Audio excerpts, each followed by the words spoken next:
Hello again, everyone. Welcome to an episode of Game Pass Grab Bag, your weekly podcast reviewing games from the Game Pass collection. Bring you three unique perspectives of varying skill range. I am the wanderer of this episode, Andrew.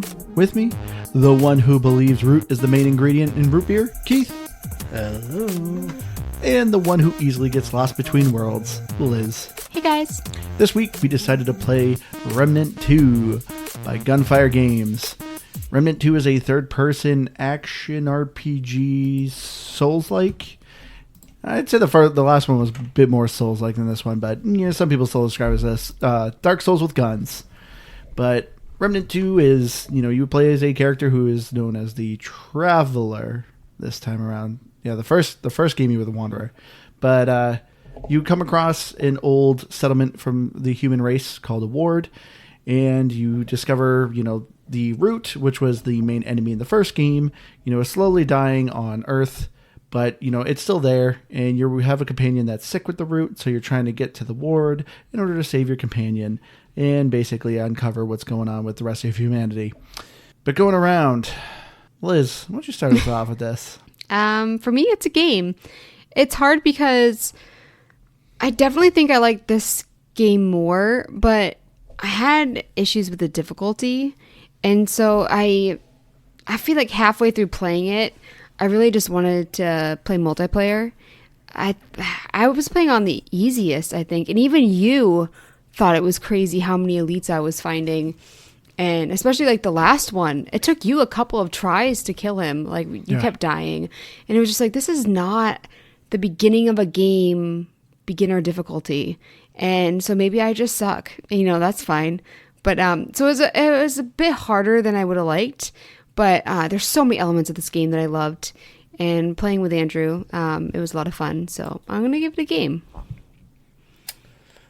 I think overall, I'm gonna go the opposite, and I think oddly kind of the same reasons. I just don't. I mean, as a genre, I don't do well with Souls-likes. I don't like them. I don't do well. I don't have the patience. And there was times that I don't know, I wouldn't have classified this as a Souls-like overall. But when it came to fighting some of the bosses and the difficulty, as you were talking about, Liz, it was more frustrating to me than anything. But I don't know, the more I thought about it, it really just didn't hook me. Is that I guess I never really found anything that I was like, oh, this was like something I really wanted to get into. What was Lies of P? Like that was a Souls like we played that. Man, I was mad that I just couldn't play or was so bad at, because I wanted to play that. This was just really nothing hooking me. Nothing that I didn't like overall, but just nothing like, wow, this is great. So I'm going to go ahead and give it a pass. Well, I'm going to come around here and I'm giving this a definite game. Yeah. No, this game is awesome. It is incredibly awesome. More people need to check this game out. So what I loved about this game, there's a lot of things about it that are just really interesting and cool. So this game is procedurally generated, but it's procedurally generated in a unique way. So, if you've played the first one, the whole game kind of revolves around this glowing red gem called the World Stone. And when you touch it, you get transported to another world. The first Remnant game was much more linear, but this one is, procedurally generated. You start off 1 in 3 worlds. So, Liz, you started off in a world that I didn't get till the third planet. I didn't get it till farther in my game. I didn't get to go to that planet. But, so I love that these games are just different as to which world you're playing at. Then not only that, then it even gives you a different storyline with that world, including different bosses and different encounters. So it's kind of a fun game to kind of talk in, trade with your friends of oh, did you fight this guy? It's no, I haven't seen this guy. And this game just encourages you to kind of keep replaying. So to me, I actually more describe this game as an ARPG. And almost in the vein of Diablo. You're not getting as much loot, but it's kind of the same kind of gameplay of, you're restarting your roll on a harder difficulty. You're trying to get better loot so you can upgrade your guns. You're getting all these different classes that you can kind of switch to and level them up. There's a lot going with this game. The co-op is drop in and drop out. It's a lot of fun. The boss fights are just really cool. So this is a definite game for me because I love it. I actually bought it before this came to Game Pass. And so it was nice that it was on Game Pass. So it's like, oh, well, now we get to cover it. And then also to answer some people's questions, because I know some people on Discord asked, do you need to play Remnant 1 to play Remnant 2? I would say no. So the story does pick up after Remnant 1. But as I said, this game's kind of a Souls-like, and this is one thing I hate about Souls-like. Studios think Souls-like mean you have to have a very convoluted story, and this story is so convoluted. But it's good. I actually looked up the lore videos, and I was like, this is actually a pretty interesting story. But if you've played any other From Software game that are Souls-like, if you want to get the story, you have to read descriptions of every item. You got to read, like, the tool tips. You got to pick up and find random notebooks. Like, you have to dig super deep in the game to find the story, and I don't want to do that. So if you care so much about the story, yes, you got to play Remnant 1. But overall, no, you don't need to play Remnant 1. I didn't remember the story at all. I mean, I remembered like different images from playing the game, but I didn't remember the story at all. And I went into this and I was like, this makes sense. So I definitely didn't feel like I missed it, you know. I was the same way. I remember hearing reviews of this game being like, oh, the story's really kind of confusing, kind of whatever. And I'm like, okay.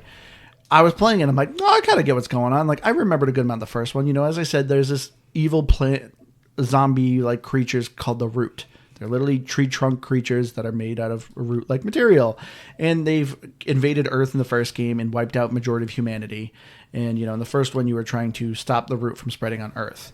But now that the root has stopped on Earth, you are discovering that, you know, you are connected to a whole bunch of other planets. It's kind of a multiverse thing, and the root is spreading to other planets. So you're basically trying to stop the core of the root. But you're going essentially to other planets and fighting different monsters and solving kind of the problems of those planets.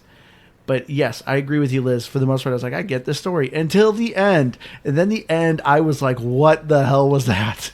I heard a little bit of one of the theories that you were listening to, and it sounded terrible. Yes. I remember when I watched it, I was like, that was it? Like, what the heck was that? So terrible in a wow, that's stupid kind of way, or like yeah, it's I'd say awful, stupid. like it's gut wrenching. Was it kind of like what's that game, Thimbleweed Park? It's not that bad. Not that bad. I love how much we reference Thimbleweed Park. That game was such a small blip in our like. I was gonna say, if anything, for me, it's so like I only remember it because Liz talks about it, and I do remember it distinctly because I mean, it is burned into my brain. But I think that game would have been so forgettable for me otherwise, because like it still doesn't bother me the ending. I thought it was dumb. 100%. I mean, you pick up dust, you know. Oh, don't get me wrong. I'm not even defending it. I'm not saying it was good. I just. As I recall, I think I would have just written off as, that was kind of dumb, but it was 5 hours. In other words, I need to stop talking about it. Yeah. No, because we all have our games. I still harp on Graveyard Keeper every chance I get. Like we have our games, so I'm not even judging it. It's just Soccer Story. I harp on Soccer Story. So yeah. Or the Halo show. Andrew he might actually bring that up somewhere in this episode. Don't be surprised. Well, now that you mention it, Keith. But you know what? I like that every single time I bring it up, I forget what it's called. Like I was thinking of Thimbleweed. This was the fastest you remembered the name of the game. Yeah. You did. But yeah, because the ending was such a disappointment. I would love if like a listener had like a count of like how many times we mentioned Thimbleweed Park. It really isn't a lot. We've mentioned Graveyard Keeper way more. Do you think that was your most hated game? Hated ending. Okay. All right. But anyway, no, but the story, I didn't think the ending was as bad as Thimbleweed Park. But if you really are into the story, I actually just learned this. This is technically the third game in the series. Because there actually was a game that's a prequel called Chronos Before the Ashes. Because I always wondered why it was called Remnant from the Ashes, and now it's Remnant 2 from the Ashes. And it makes sense because Chronos Before the Ashes is the prequel. So technically this is the third game in the series. But yeah, as I said, if you really want to know the lore, yeah, you got to start digging through a whole bunch of mess.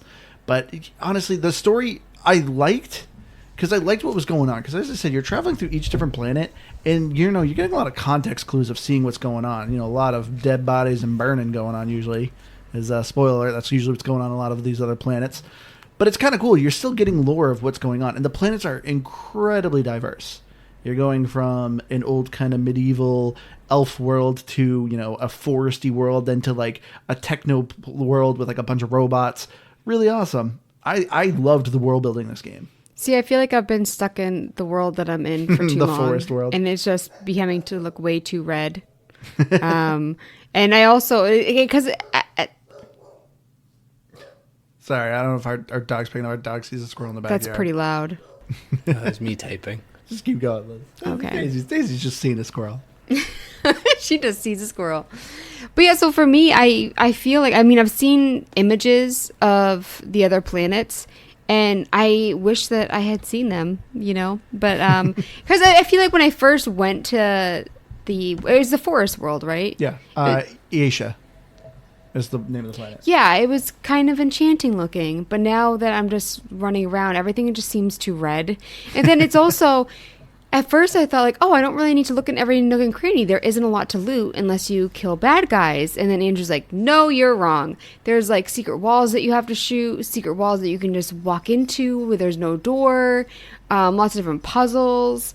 And so for me, I was like, I feel like I didn't know that. So I kind of went into it also not really, and that's not like me. I usually look in every single nook and cranny, but I was like, I'm not finding anything. So, there's not a ton of loot. There's some hidden chests here and there, but you're mostly just getting like money and. But that's why if you miss it, it's a lot more that you're missing. Yeah, it's weird because I feel like it's so like you described it as an ARPG in the sense of like you're kind of grinding out some loot, but overall it's not randomized loot, right? It's all. No, it is. You're getting these. You're getting mods too. So you have a healing potion thing. Very Souls-like, where you have a limited number of healing potions, but you can attach these relics to them, and those are randomized.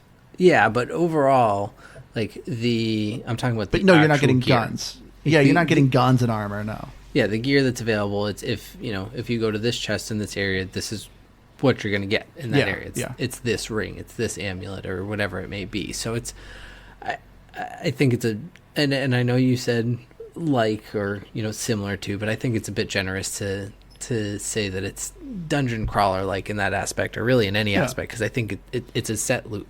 And to that point, I think there were some cool puzzles, but I wanted to make sure I understood because I never got out of the first world. So there's 3 worlds and 3 worlds only. It's just the order that you go in them kind of 4 varies. Yeah. So there's usually 2 alternate paths for each world. So that's why this game encourages you to kind of either replay or visit your friends' worlds, so you can kind of get the other stories, bits and pieces that are going on. Okay, and that's fair, and that is kind of cool if you want to. If you are into the game and you're getting hooked into it, I can totally understand that, and I think that is a nice design to it. But yeah, I don't know, where I didn't care anything about really what the story was going on, because I only remembered that we played Remnant 1 because you had mentioned it a while back, and so I like vaguely remember it, but I couldn't have told you what I thought of it. I don't know, maybe I'm pretty sure you didn't like it. I know me and Liz loved it. Yeah, I was gonna say I feel like it was probably a similar to this. I don't know what it is about some of these games, and especially where it has Souls likes. As we always mention, old games, Ashen. Andrew knew exactly where I was going with that. It's funny for how we just not pick and choose the way we like different games the way we do. I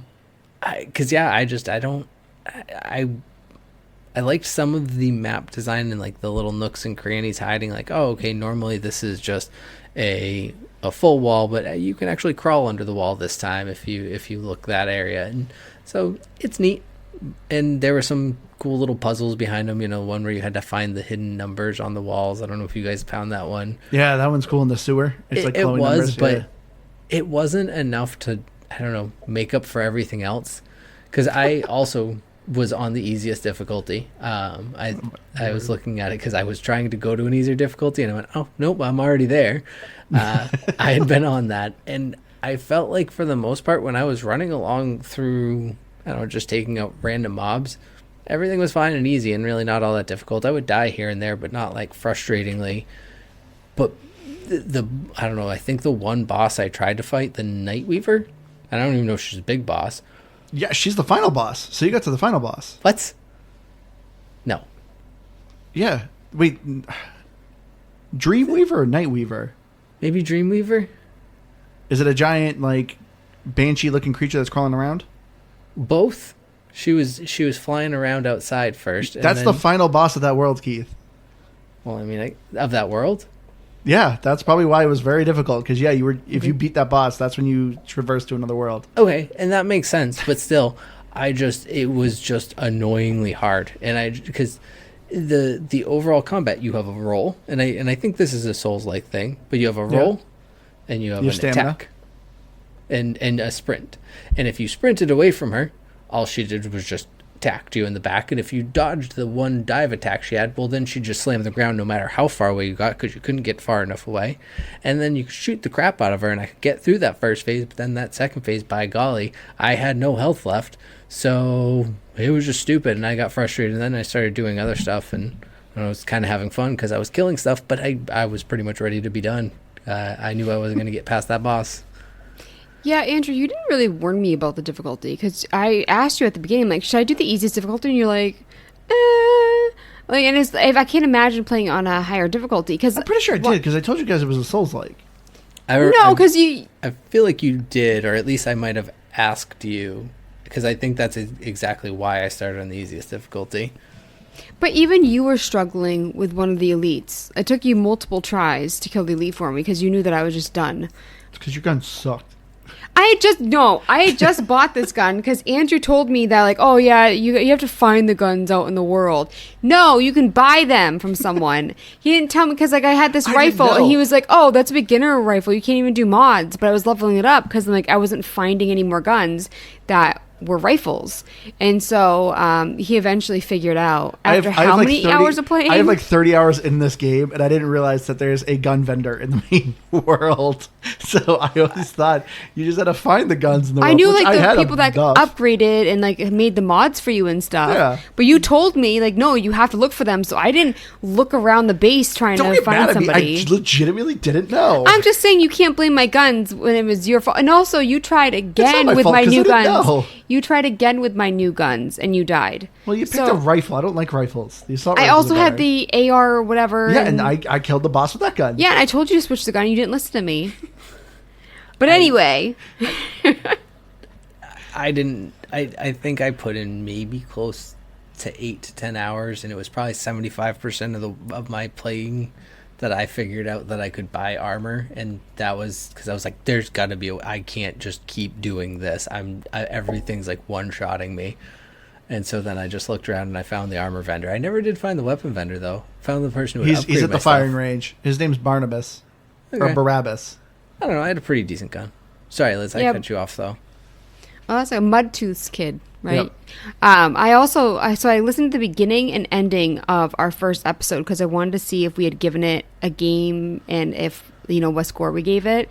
And I feel like, Keith, the way that you were talking in those small sections that I listened to, you sound very similar to how you felt about the first one. No. But you were, like, trying very hard to doubt be that. polite and not give it a pass. You're like, I mean, I could see why someone would like it. I mean, I wouldn't pick it up again. So you technically gave it a game, but you said you didn't want to play it again. This was back. This was back in my youth when I used to do. It's a good game, just not for me. Then I grew up and I just said, what, pass. I'm grumpy. I'm old. I don't have time for this. Pass. I also think it's funny that so Andrew, you made fun of me for falling off the cliff edges. And don't get me wrong, like it definitely was like I would roll and just miss, and Andrew like the entire time was like like it was probably very hard to watch me. But I also got great satisfaction when you also went over the cliff edge. Every episode apparently is you just trying to find ways to shame me. No, because you shame me when you're watching me play, and But I then don't do it to you in public here. yes, you do. Like once. Don't agree with her, Keith. cranberry mango. Oh my gosh. That was you shaming me. No, you were saying that I was wrong, like Yeah, you you gotta always bring that do. story up that But how that's I the was thing. You wrong. always bring up like how I was like wrong or bad about something, and then when it comes back to you, it gives me joy. I never That's shamed always you my again. favorite story. Cranberry mango doesn't exist. Nonsense. Okay, I will still say that you don't really buy mango juice. And usually with cranberries mixed with something you mix with. You can go into the cranberry juice aisle and find at least 5 to 7 different varieties of some form of cranberry juice that they don't make any other juice for, but it's sure as heckin' cranberry juice. And that's what I'm saying. I did want to say thank you to Andrew for telling me to be the handler first, because the healing definitely was helpful. Because that's the only one where like you have a companion that heals you, right? Yeah. Unless you play with other people. Yep. That definitely came in handy. Yeah. I don't think he helped me. What class did you pick, start, Keith? The handler, right? You did the handler as well, the one with the dog? Yeah. I thought it'd be fun to have a pup running around with me. Keith, is that a cat on your shoulder? It is. He has decided. It just looks like a black live. mass, but I can't see what it is. Yeah, he has just decided that this is where he wants to live right now. He's only supporting his front paws on my shoulder. The 80% of his body weight is in my left hand on his back 2 legs right now. He's not making any effort to hold himself up on his front paws. I feel bad. I feel like we should bring the couch cushion for Daisy. She's laying on a duster. She can sit on that. But for my role, I picked the medic because I always love a good medic role, and I was like, you know what? I knew the person or one of our guests we always have on here, David. I knew he got the game. He convinced me to buy the game, so I was like, you know what? I'm probably gonna play with him a lot, so I'm gonna be the healer. I really like the medic. And you play with randos too. Oh yeah, I played with random people quite a bit, and playing with random people is great. But with the classes, this is another thing that I think Remnant 2 does so well. So you can pick a class, they're called archetypes, and you're not stuck with that role. You can go around the world, it's a free one you get, but you can find the objects to get the other archetypes. So there's a couple vendors that sell the other classes. So I think you start off with the handler, the defender, the ranger, I think his name is, and then the medic, and then the handler, as I think I might have said. But then there's a bunch of mystery ones that you have to find out in the world in secret areas. So those ones you got like the summoner, you have the engineer, you have the gunslinger, you have the explorer. There's actually even one. This is another very cool thing that Gunfire Games did. So almost every game, they usually have what's known as data miners. These are people that are looking through the files of the game and trying to find secrets and whatnot. But there was these doors that were locked, and so people were data mining and trying to figure out, how do I get in this door?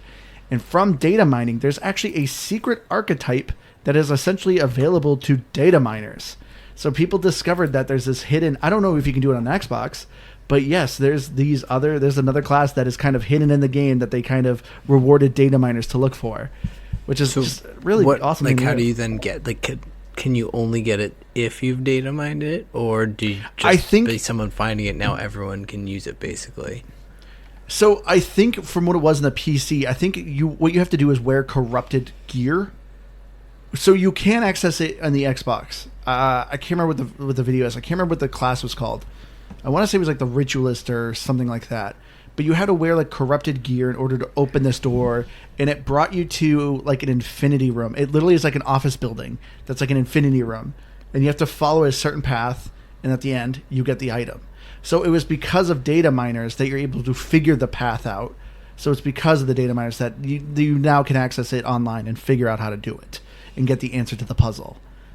But it was specifically meant for data miners, which is, I think, just a really cool feature. Because a lot of games don't like data miners. They don't want people to look through their files and find secrets and, figure out future DLCs. But here, Gunfire Games is like, no, here's a reward. You get a secret class.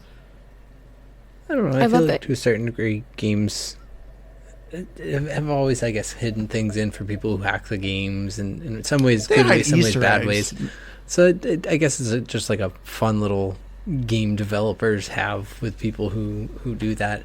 And I guess I will, like, it's one of those things I'll admit that I think that's really cool. I still don't think it would ever be anything that I would get to in the game, because it just like the gameplay hinders my ability to progress in the game enough so that I just don't think I'd ever get to that part. And it's cool, but not. So you never played with random people, did you, Keith? I didn't, and I'm sure I would have been fine, because I'm assuming it's a game that you don't have to have a ton of communication and like, nope. Nobody's got a mic, what's going on? Never talk to a single person. I actually really enjoyed playing with random people in this game. So when you boot up the game, even when you are in the game, you go to your options, you can change it. So normally the game is, I think, naturally set to friends only can join your game, but you can set it to public or offline, so nobody can join your game. But I just put it to public, and I would just keep playing, and then randomly, boop, here someone joins my game. And almost anytime I have random, like the enemies get a little more health, but just having another person there to revive you when you're down, help draw fire, it makes the game so much more enjoyable. I highly recommend playing with randoms. This is weird for me to say because I was never like, oh, randoms are great. But no, I never had a bad experience playing with randoms. There is friendly fire, but I never had a troll. I never had someone just shooting me. Because as I said, like the way the game is designed of having different stories and paths, it's encouraging you to play with people. So I think that's why randoms are great, because they probably want to get a boss that they don't have in their game. So, yeah, play randoms. Or if you have friends, just in general, playing co-op is way better. So you guys complain about the difficulty. I started on normal, and I don't think I ever died with the random mobs. I would die in the boss fights, but I generally didn't find the gameplay that hard. You said when you were playing with me that you couldn't believe how many elites I was getting. So this game has had multiple paths since I last played it. I'm assuming they increased the number. They're called aberrations, which are essentially like random elites. So they're just a normal creature, but it's like obviously has a health bar and will have like a perk to it. So I think they obviously must have increased the number of aberrations. But you said that it might have something to do with like the moon that was out or something, like a blood moon. So or... you were in Yesha, that was the planet, and it has like a blood moon in which you had it, I think, going on, which I know increases like the chance of you getting these butterflies, would give you a currency. But I think that was part of the reason. But you definitely were just getting a lot more random, like elites than I did. Again, it's, it was towards the beginning of the game for me. Like, this is the first planet that the only planet that I've been on. And so for me, it's like, it's just not noob friendly. I feel like, if you're not very good at video games or you're new to this style of video game, I don't think it's very friendly for that. Yeah.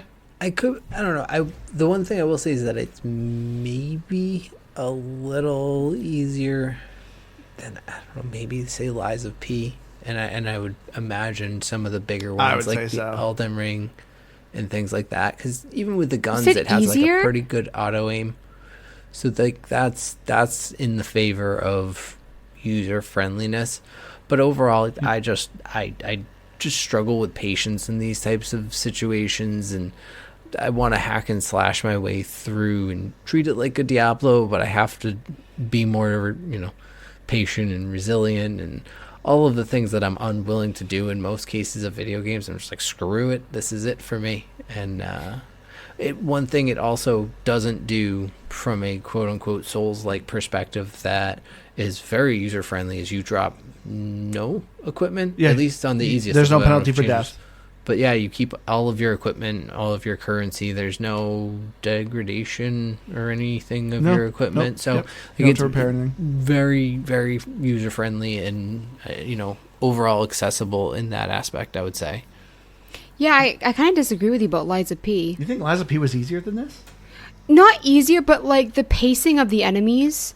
I want to be able to look around for like 5 seconds before being bombarded with like 10 enemies. Like for me, I felt Lies of P was more accessible for me.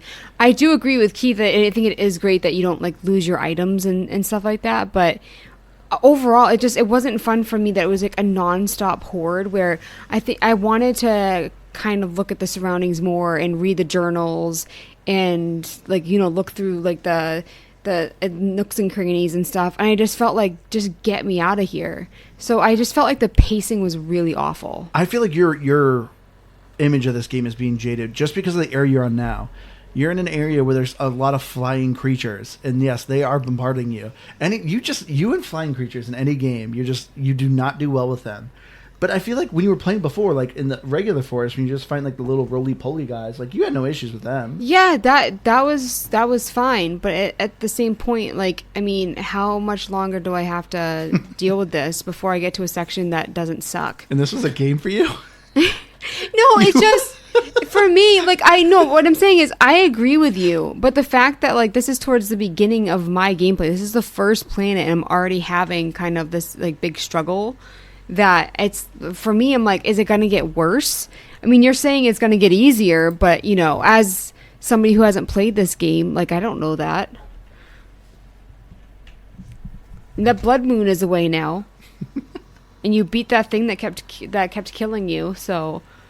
See, I think this game is way easier than Liza P. I beat Liza P recently, and that final boss of Liza P was no joke. Well, I don't think either are easy. I'm just saying, like, I felt like the pacing with the enemies was way better in Liza P.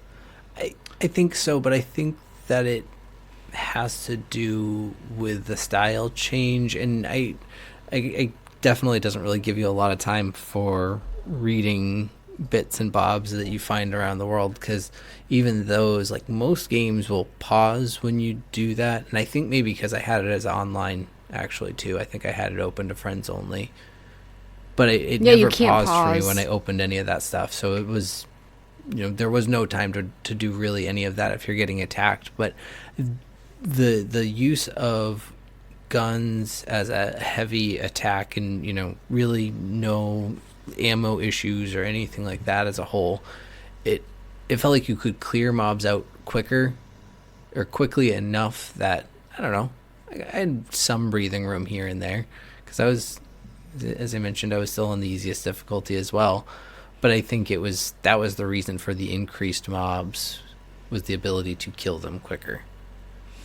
I mean, I don't blame the game for this, but I felt like at the beginning there was so much interesting story, and I feel like where I'm at now, I'm not getting much more, except for like the journals and stuff, where I'm also thinking like, oh, if I get to like the next planet, am I going to get some more story? Like I want to know more about like Bo and Clementine and Riggs and all the characters. See, those you don't really learn. Whenever you're going to a planet, you're essentially learning the story and lore of that planet.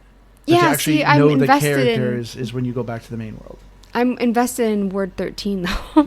So like they started out where you're hearing that Riggs has been through like so much, and you know, you have that, I forget that woman's name that's kind of rude to you. But you know, you get invested in these characters, and it's like, okay, now you're gonna go to a planet and just be bombarded by flying monsters. No, but I really do just like, I want to go back to like Ward 13 and do more. And same with like, so they tell you have to destroy, Ford tells you Liz have just to. wants a farming simulator in this world. What? You just want a farming simulator in this world. You just want to stay back in the same place. I want to go back and like get to know them more. Like with Mudtooth, you get that achievement for just talking to him nonstop. And so for me, but it's like his stories, I mean, they're all right, but the beginning is what really caught me. His stories actually have a significance to the lore. And I love that he contradicts himself a lot, Yeah. or he'll like say like, this is why it happened, but then he'll say something else. And Yeah, why he got his name Mudtooth. but that's why I like interacting with these characters, and I just feel like I've been stuck on this planet for too long, which is also probably my fault for not being good at the game. I think this is the game that I finally figured it out. Liz just wants to be an NPC in any game we play. She doesn't want to be the main character. She just wants to be an NPC. I'm not a main the home character. I'm an base to just NPC. hang, find out what's going on with everybody. This is Maybe where shop I at Keith, the local you are not market. wrong. You guys do the monster killing. I'm gonna do the storytelling. I mean, I want to do like some monster killing, but I also think it would be fun if, you know, they joined in with me, so I wasn't just by myself on the adventure. I tried playing with you. There's always We the played- NPC that you found broken down or attacked in the road. You could be that NPC, Liz. So you could be out Yeah. adventuring, but still getting attacked and hating it. You did. I feel like the majority of the time that we were able to play together You're was like, when ow, I got. my thumb hurt. Oh my gosh! I need to call you out. He said you kept calling me out this episode. No, Keith, She can I potato tell you peeled what her happened? thumb. No, can I tell you? I was peeling a carrot, and right on the knuckle under the thumbnail, the first knuckle that you bend for gaming, I carved out a huge chunk of flesh. It wasn't a little scrape. Yeah, it's It was a huge chunk of flesh. I've never, because I when I use my cheese grater or my veggie peeler, I've cut myself a lot. I've never cut myself like this, and it does hurt when I bend my thumb. Put it to the camera, Liz. I put a pretty good chunk into my finger, not last Christmas, but the one prior, cutting into a pack of bacon. I went, cut my finger on the pack of bacon. I was a little too excited to open that bacon. And yeah, that one took a good bit to you, because I even cut a little bit of the nail right at the Did tip. it prevent you from gaming, Keith? Well, no. Was it on the knuckle, though? Was it on the bendy knuckle? It was the tip, and it was on the middle nail, finger, so it was already around the back of the controller, so it had no impact on it, because I don't have an Elite controller anymore. And even when I did, I never really used back pedals, so let's be honest. Maybe this is just proof that I'm not a gamer. I'm not cut out for it, you know? Not cut out. Yeah. But also, I felt like right when we got to the annoying bit is when I was just like, Andrew, please just take my controller. So that's what I think is funny. We're like, this game's too hard. I'm like, hey, I'll play with you, Liz, and help you. Yeah, I don't want to. It took you like 5 times to kill that big enemy. And I'm like watching you play. I'm like, this does not look fun. I still, this is still a game for you, Liz? I feel like you are dumping on this. No, because I do know that it was just like this very annoying section. And all the way up until then, I was enjoying the game. And so I believe you when you say that there is more after. Okay. But I will say the big thing, like I said, I normally didn't die too much from the trash. For me, I loved the boss fights in this game. The bosses, I think, were really cool.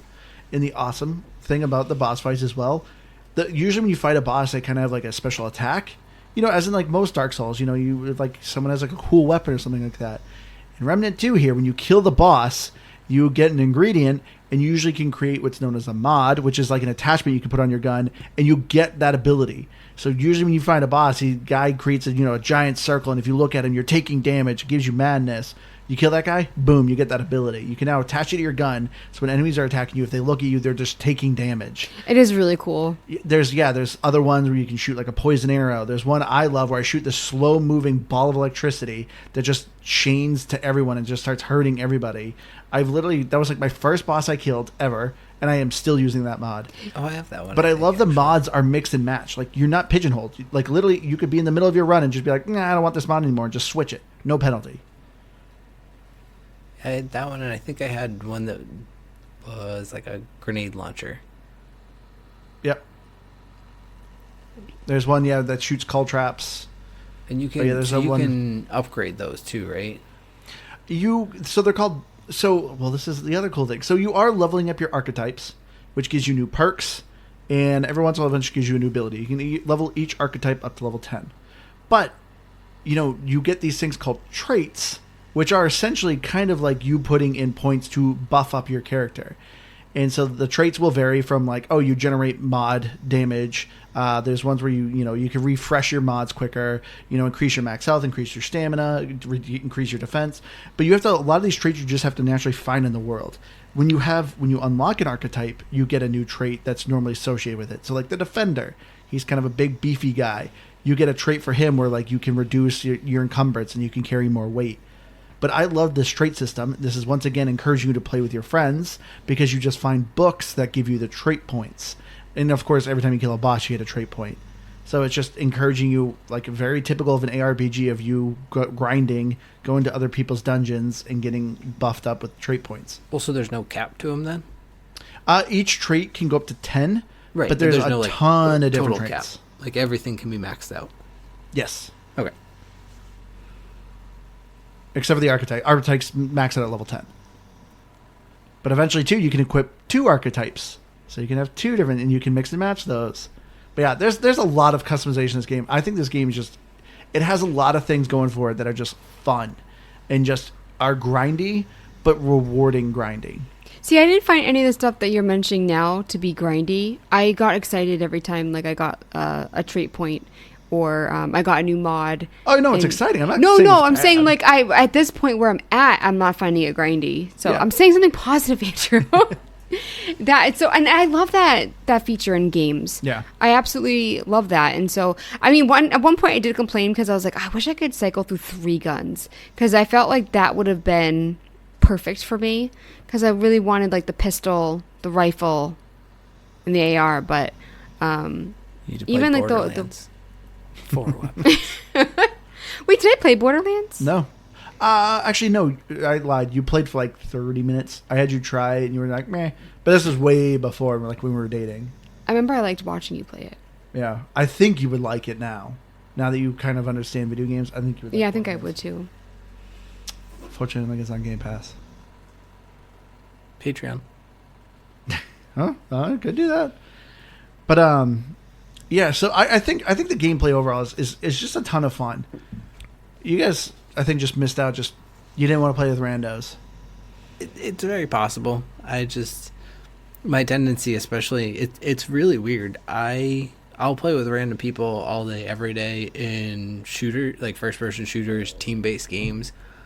In games like this, I either want to play by myself or I want to play with people I know. And I can't say that it's a bad experience playing with friends or with random people in this because I didn't do it, but that's usually just my tendency. Me too. And for me, like, I don't like going into a situation where someone's depending on you and you suck. And so for me, if I'm really good at something, like, I would much rather play with someone who just, like, could not get the hang of it, who's not good at it. Because I just don't want to let the team down. You're always afraid of this. But like I said when we did our Patreon episode on Apex Legends, that yes, you're not the greatest shot, but you're such a good team player. You're always with people. You're always doing things. Like, you're not just someone who's just dinking around and shooting teammates or just like standing still AFK and just letting everyone else do the work while you gather the experience points. Like, you're always doing something. So yes, you're not going to be top of the leaderboard, but like, but there's also friendly fire. But you maybe shot me once, and even then, you don't take a lot of damage. If you're unloading a full clip in a teammate, yes, it'll probably cause damage. But you never like went to town on me or anything like that. And that's the thing. Like, that's why I think you underestimate yourself so much, because you naturally play as a team player, and so many people want that. I like when I have like chores in a game, like with Sea of Thieves. Like, oh, Liz, go Back find to her these being an chests. NPC. I want to mow the lawn, take the trash out. Can I do dishes? I like it when you boss me around the games. Be like, go get these chests at the top of the map. Exactly. That's what I mean. You're a team player. But this, people are depending on you, so that's why I just would rather play with friends or by myself. I'm telling you, I don't think anyone would get upset with you, even in boss fights. If you're just there to revive them, they would probably love you. That's like, I know. Can you hear her? I hope our dog's audio is not picking up. Our dog is snoring so loud in this room right now. I haven't noticed it. Okay, good. But even like Lies of P, you have that like summonable companion, which just being a damage hog is really all you need sometimes. So there's something to be said for that. And it's weird because it's not even the intimidation of playing with other people. It's more just I either want to explore these types of worlds on my own, or if I'm gonna again explore with someone I'm just like talking to and hanging out with while I do, and I don't feel the pressure of feeling like I need to complete a certain number of things. Not that everyone who joins the game is going to be like that. It's just kind of my mindset and why I typically don't. I will say one thing I'm going to complain about is the map. So the nice thing about the map, when you open it, if an area is invisible or red, that's an area everyone would quite explore it. And then, of course, you go there and it fills out the map. But to understand where your objective is and where you're going and what you're doing is very confusing. You do have these quests that you're kind of picking up, some, of course, being a kind of a main quest. But I never felt like I quite knew where I was going. I just felt like I was just going straight, and I'd kind of stumbled my way into completing the objective. Once again, this was nice about playing with randos. I would get some people that knew what they were doing, and then sometimes I'm like, I'm just going to follow this dude. And then, of course, he'd bring me to a secret area, and I found an awesome gun, and it's like, well, thanks, man. So Question. that was another benefit. Did you ever... And I don't like the map because I hate 3D maps or layered maps. Thank you for that hand motion. Well, we have the recording. If anybody's watching this down the road, or Javier's in here, you can see me doing the hand. is there's the map key too, which tells you that there's like certain doors that are the main quest doors, there's ones that are side quest doors, and all kinds of stuff like that. Yes, No, you have but it to was still be able to inconsistent. read the map well, because I struggled with that. But just Yeah. saying that it is there. It is, but it's a bit inconsistent. I don't know. See, I just went in a direction and hoped for the best. That's good. That's what I'm saying. That's kind of And, what I did. and so sometimes I'm like, can I make that jump? And I'll look at the map and I'll be like, it looks like I could make it on the map. So then I just go for it. So I thought the map was all right. It didn't really bother me like that, but I also I felt like sometimes I didn't know what I was doing, like that elite that we fought, and it was like, oh, you completed the quest, and I was like, didn't know I had one. So for me, that's why I was just like, if there was a door with an exclamation mark, it's like, I'm gonna go through that door. But I was really bad about finding the hidden rooms, and once I figured out like the glowy vines can be shot and it's like a chest room, I started looking out for those. But it's only after you told me about them. I ran into a couple of those. I didn't know what to do with them. You have to shoot them with a certain gun too. No, it's just any gun. Well, no, one of my guns wouldn't work on them. It's because you weren't doing enough damage. You just had to keep shooting, and eventually would have gone. How many bullets does it take? I don't know. Do you shoot a lot of tree doors in real life? How would you know? I'm just saying, like, after, like, like 5 or 6 bullets, if it doesn't work, then I just assume it doesn't work, I'm not gonna, because also sometimes You're quitter, ammo Liz. is hard to come by in this game. I'm not gonna waste all my ammo. Keith disagrees. I mean, at times, if I had a long enough fight, sure. But none of the world stones were really spaced out all that far apart that you couldn't just go touch one of those and get full health and full everything. Oh, it wasn't terrible, but I mean, because I was where I'm at now, non-stop enemies, I found like at one point I did run out of bullets for my favorite gun, and I had to use the pistol. Wait, hold on, Keith. How do you know about like the tree doors? You're in like the medieval world, aren't you? I'm in Losum? There's, Yeah, I mean, there's no tree doors maybe there. maybe I'm thinking of the wrong doors, but there's these like, I don't know, bluish purple vine. Not it. I mean, it looks like a door because it gets the little circle to interact with it, but nothing happens, and I can't interact with it. So I don't know. I haven't tried shooting them, but I could try. Not quite sure what door you're talking about. The way that you described it, I have an image in my head of what it looks like in my world, and maybe it's a wrong door and doesn't do the same thing. I could be completely wrong, but you described something that I feel like I saw in my world. Okay, but this is something I love about this. I love the art style of Remnant 2. As I said, you got these different worlds. 4. One of them is kind of a linear one, the labyrinth, and it's very kind of basic, but it's an in between world. But each one of these worlds' designs are so diverse and awesome. I never felt like I was seeing the same boring corridors. I didn't feel like I was fighting the same boring monsters, because each world has its own unique monsters, and they all interacted differently. And so, like, I thought, to me, like, that's what always kept the game kind of fresh for me. It just, these worlds were just fun to look at, and it was cool to kind of uncover and understand what was going on as much as I could uncover and understand. Like I said, the story's a little confusing, but I loved the art style of this game. I think the designs are really cool. Oh, and like I said, when you get mods and you can put them in your guns, it actually changes the appearance of your gun too. So depending what mod you're doing in, your gun gets some really cool designs. I agree. I really liked the graphics. My only complaint from earlier was that where I'm at now, I'm just sick of seeing so much red. But again, that's just a small part of the game. So I don't like hold it against the game or anything, but I even like the faces and stuff. I feel like they did a good job. Yeah. Yeah, overall. Good contribution, Keith. Well, can you make like funny looking characters, or because I actually made mine. No. I wasn't sure because there was like a randomized one. I wasn't sure if they did anything funny. No, there's nothing too fun that you can really do with it. I was gonna say, I don't know. You're talking about seeing a lot of red. I feel like I'm seeing a lot of blue and gray in mine, and just a lot of that over and over because it's sewers and it's not medieval. I feel like it's more. I don't know. I feel like old early Renaissance 1900 British Yeah, is more but like then what I have in too, mind. Or like London. but then, well, in that world too, you're also going into a castle that's like angelic. Ooh. I get no. Is it? I thought that. Yeah. I thought it was like a. It's like a hospital or something because the Night Weaver. There's like nurses and stuff in that building. Yeah, did you? Yeah, and then you go into a secret gate and then asylum that brings you to the world with. You definitely went to it because I saw you got the achievement where you meet Nimue. That's it. But yeah, and after you meet her, she brings you. You go to the castle.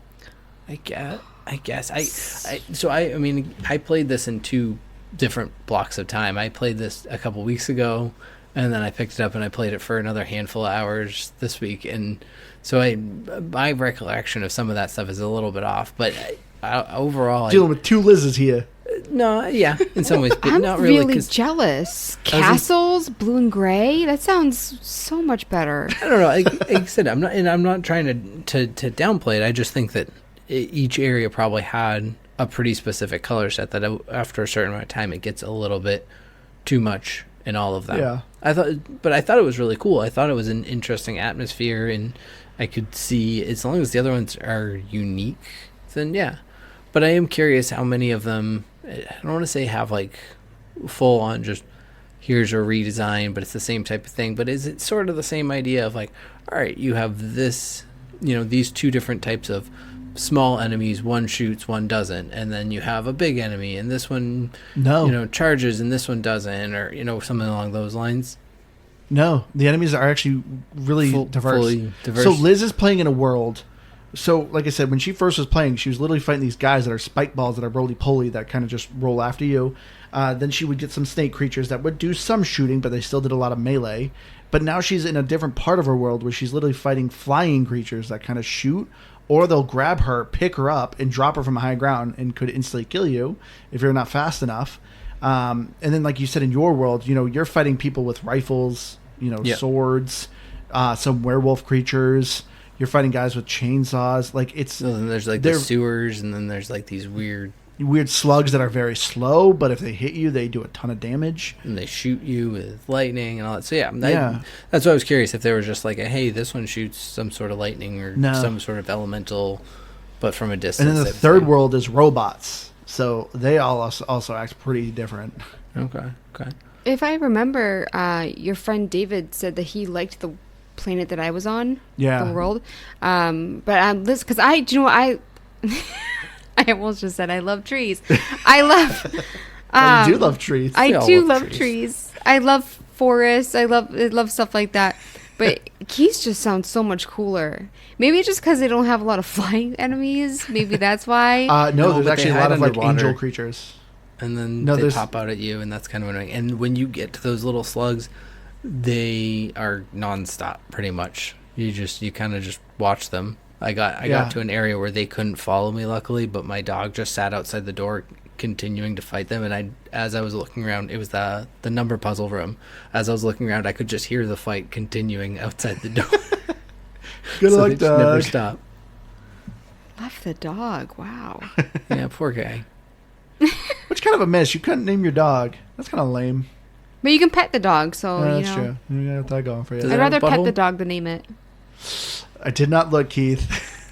You're really missing out on your job here, Andrew. You have one job in this game. I feel like that was one game. What game was it? Was it the Office one? It was called like Going Under. Going Under. That's it. Yeah, that was the one game where the dog had a butthole, and now it's been like a going thing for us. But as far as the audio goes, it's good, not great. There was a handful of times I heard music, but not a lot. But the voice acting is pretty good. Except I will say, the one thing I didn't like is your character will randomly, every time you reload, will just start like cursing. Like, I understand it's supposed to be like intense, like, oh no, my clip is empty and there's enemies here. But there's a lot of times I finish the fight and there's no one there, and I'm just like, I'm gonna reload, and my character's like, and I'm like, okay, calm down, dude. Like, it's okay. Like, the fight's over. I noticed that too, and I thought it was weird that when I was doing the character selection, it had the different options for voice, but I couldn't get any of them to play. I don't know if I did something wrong. Were you guys able to hear the voices at the beginning during character selection? I think so. Yeah, you could pick like what your character sounded like. Yeah, I couldn't. They wouldn't work for me. So I had no idea what my character was going to sound like. I mean, she sounds all right, but I don't quite remember, but I am really glad that you pointed out those really weird and just annoying lines that your character made, because the amount of times that my guy was running was almost over, but we are far from over. I don't even know how far we are, but by golly, I know we are. Nope. Mm-hmm. and just the amount of stupid lines that he just is saying for like, they're just, it's like they went through like a bad horror movie and just plucked out the worst lines they could, and they're like, yeah, just say those. I think too sometimes the music didn't match up to what was happening. Like there wouldn't be any enemies around, but the music would pick up, and I like frantically look around me trying to find out why it was happening. I liked it gave you an audio cue when like you were about to be swarmed. It literally does like a horn of brrrr, and you know either like an elite monster's coming or like a group of enemies are coming. But sometimes I would hear it and nothing would happen. Because you would run from them or something. I don't know. I don't know. Them. I just knew there was an elite when the big red bar popped up on the top of the screen. I went, that's true. Bad guy. But I mean, the voice acting, like some of the story elements, there's very few cinematics, but when you do, it's usually before a boss fight. Really good voice acting, really interesting. Like that was when the story was compelling, because like I said, you're kind of getting snippets of like what the story is with the world. Also, but fun thing too, when you play with randos, your characters do actually talk to each other and kind of do a little bit of banter. Not a lot, but it at least was nice to kind of fill the air. So I guess it makes sense as why your character's saying these weird dumb lines of, oh, almost there, because you're all by yourself, and I guess you're trying to, I don't know, hype yourself up, but I did not like when I was playing solo, my character saying weird, annoying lines. But, yeah, in the achievements, though, and also, too, for time to beat for Remnant 2, not a terribly long game. You know, if you just want to power through and just beat the game, you are looking for about 18 hours. If you want to do, like, main story and the side quest, like 28 hours. But if you want to complete everything, you're looking at 80 hours. I think I originally beat my first playthrough, I think, in 20 hours. I had a hard time with the end boss, but then I got some randos, and they just helped me finally beat that final boss. That final boss fight is not fun. I did not like that final boss fight. I like the boss fights in this game, but that one was just, it's awful. There's just so much going on that I don't know what's killing me and what's hitting me. It's, ugh. But, yeah, as far as the achievements go, they're pretty easy. I don't know if I'd recommend it for achievement hunters.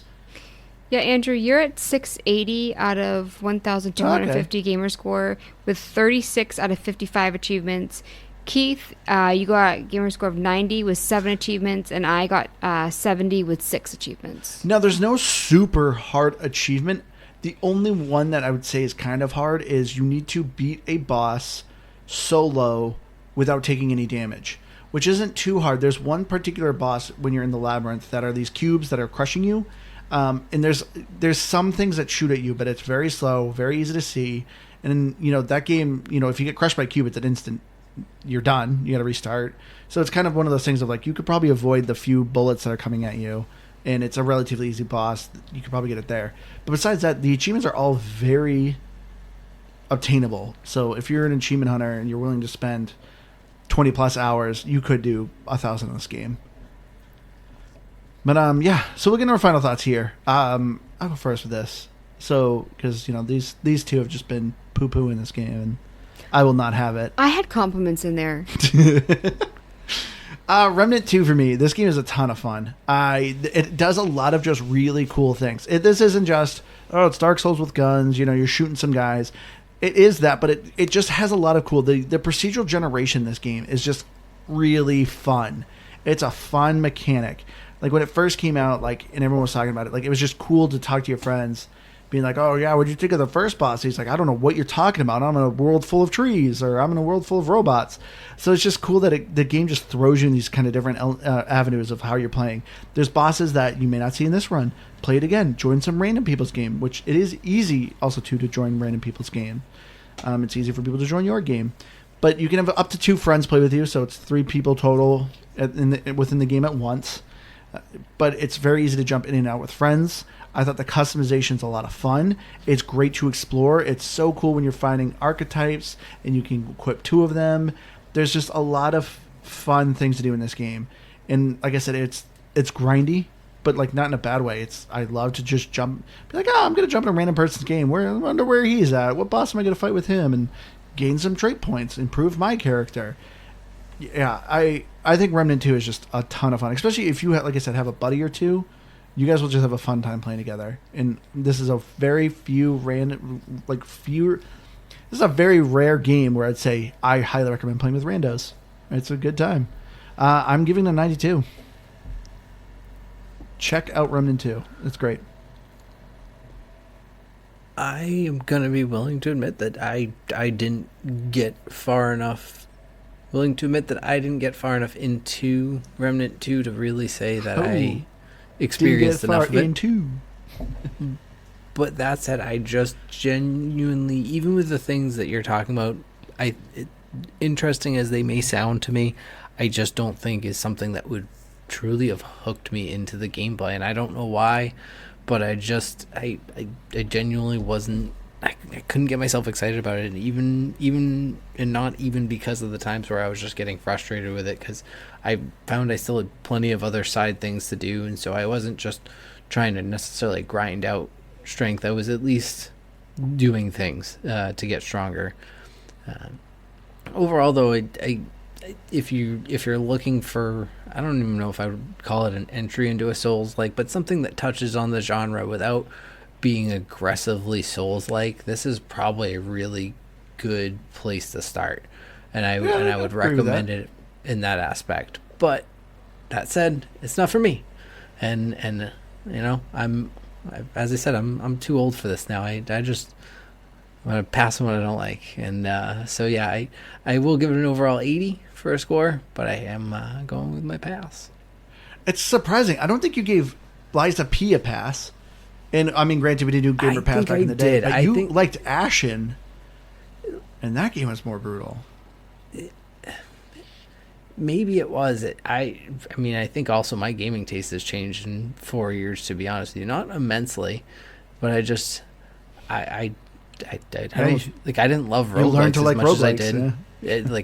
That is a love that is... I did in some ways, because I've always had my stupid idle games and things of that nature, which aren't roguelikes, but touch on the realms of them. But I think my gaming tastes have changed since Ashen, and so while we joke with Liz about it, I think her gaming tastes have changed too. So we're all entitled to that, Andrew. Let us have it.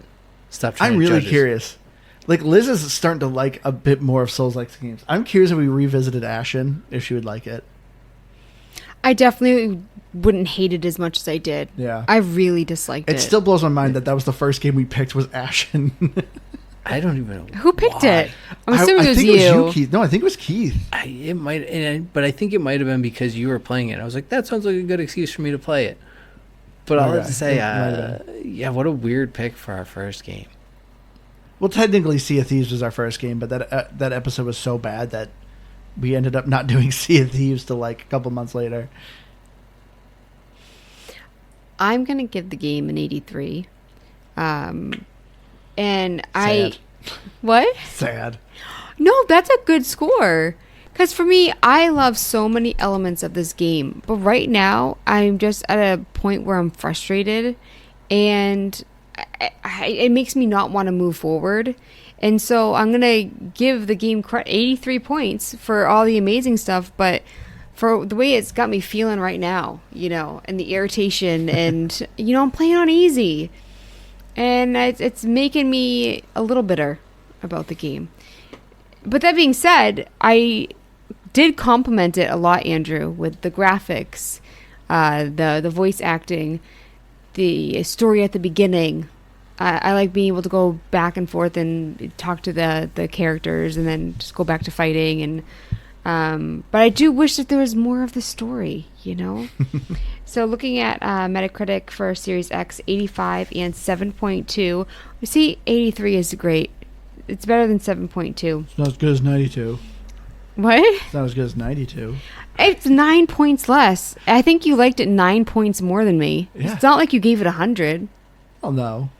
But are you guys curious what your scores were for Remnant 1? Or nah? Sure. I am guessing 88. 78. Andrew's correct. 88. Ooh. Keith, 72. And then I gave it a 70. Really? But you liked it, I remember. I liked playing multiplayer, but it Yeah. didn't. I wasn't hooked enough that I wanted to play by myself. With this game, I actually did until I got to where I am now. Man, I can't believe I nailed it. I can't believe I got my score. Because I do remember like some of it, but not a ton of it. That's crazy. I thought I was still on just a higher rating method at that point in my life. I like Javier in our Discord demands the last Sea of Thieves episode. I probably deleted it. I think may it's have like- my audio, but I don't know if Keith still has his. I'm like looking. I'm like I don't know which computer I recorded it on, so I don't. It's know. not good. I mean, Oh, we could probably put it on our Patreon. If we ever find it, then yeah, that's the only place for it. All right, but we're going to wrap up here. I'm going to give it a little bit of a longer outro here because I feel like I don't fully explain things. We do have our Patreon up. We have a $3 tier, which will have episodes of just me and Keith kind of talking about some games that we've discovered that aren't on Game Pass. Then we also have a $5 tier, which is a episodes with deeper dive with all three of us. You know, very similar format of these episodes. But we've been covering games so far. We've done Overwatch and we've done Apex. We are hoping to get a deep dive episode at least once a month, and then these smaller episodes we'll probably do twice a month. So we do have those available on Patreon if you would love to support us. You know, we'd greatly appreciate it. But we're, of course, you know, if you want more content from us, it's there. Then, of course, come check out our Discord. You know, we love interacting with people. You know, me and Keith are very active on there. We have some great listeners. We just created an art channel on there where people are sharing some sketches they've done, Lego builds they've done. Really cool stuff. I love, you know, people coming in our Discord, so check it out. You can find all our links to things at GamePassGrabBag.com, which will just bring you to our link tree. So linktree.com/GBGBpod or GBGB. But yes, go check it out. Come join us. We love interacting and hearing from everyone. But I've been your hardcore gamer host, Andrew. You can find me on Xbox Live at Firebird0952. I've been Keith, and I think I still need to beat a bunch more potatoes, so that's probably what I'm going to go do, unless I'm going to go lose at Overwatch with Andrew. And Curtis in our Discord, yes, we would accept Minecraft art. Yes. Put it on our Discord. We love it. I tried to put it in the description, but it didn't save. We'll take any forms of creativity. So that would include video game art, so digital art, but physical art. Okay, maybe not butt art. Let's keep it. Let's keep it safe for work here. But of course, too. Also, thanks again to our Patreon members, Javier and Kelly. Greatly appreciate you guys. I'd like to point out that I still have our Minecraft art from our original Minecraft episode, and also, but it is not appropriate, or at least Andrew's. Andrew's are not appropriate. I just wrote penis. It's not that bad. Well, it's funny, like seeing what I did back then, and like because I've been playing Minecraft a lot with my daughter, and so like seeing what I do now, it's like, you know, well, Liz, it's fun to look at. You could share these things if you were in our Discord. I need to figure out what Discord is. Okay. After this episode, I'm downloading it on your phone. I'm signing you up, Liz. Oh, I could do it on my phone? Yes. Okay. And I'm Liz New Gamertech. Comment on Dean. I'm on Twitter and Instagram at Liz New BZW. All right, everyone. We love you all. We'll see you again next week. Bye. Bye, guys.